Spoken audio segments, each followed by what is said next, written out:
বুখারী শরীফের আরেকটা হাদিস শুনেন, 123 নম্বর হাদিস। হাদিসের বর্ণনাকারী আবু মুসা রাদিয়াল্লাহু তাআলা, তিনি বলেন, عن أبي موسى رضي الله تعالى عنه قال جاء رجل إلى النبي صلى الله عليه وسلم।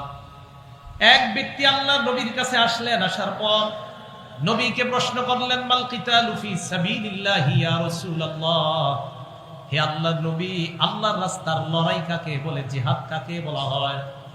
ফাইন্না আহাদানা ইউকাতিলু গাদবা, আমাদের কেউ কেউ রাগের বর্ষবর্তী হয়ে জিহাদ করে, ওয়া ইউকাতিলু হামিয়াতান, কেউ কেউ প্রতিশোধের নেশায় জিহাদ করে। প্রকৃত জিহাদ কাকে বলে আপনার কাছে জানতে চাই। নবীজি এইভাবে বসা, ওই লোকটা দাঁড়ায় প্রশ্ন করছে। হাদিসের বর্ণনাকারী আবু মুসা বলেন, নবীজি ফারফা ইলাইহি রাসা, নবীজি মাথা উঠাইলেন, তার দিকে তাকাইলেন। কার দিকে? প্রশ্নকারীর দিকে।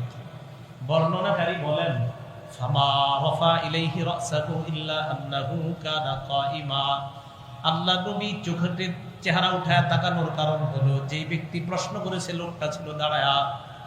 নবীজি তার চেহারার দিকে তাকাইলেন, তাকায়া বললেন, মান কাতালা লিতাকুনা কালিমাতুল্লাহি হিয়াল উলিয়া ফাহুয়া ফি সাবিলিল্লাহ, যেই ব্যক্তি আল্লাহর দ্বীন পৃথিবীতে প্রতিষ্ঠা করার জন্য আল্লাহর রাস্তায় লড়াই করে, এটাকে প্রকৃত জিহাদ বলা হয়। আল্লাহর দ্বীন প্রতিষ্ঠা করার জন্য যদি জিহাদ করে, এটাকে প্রকৃত জিহাদ বলে।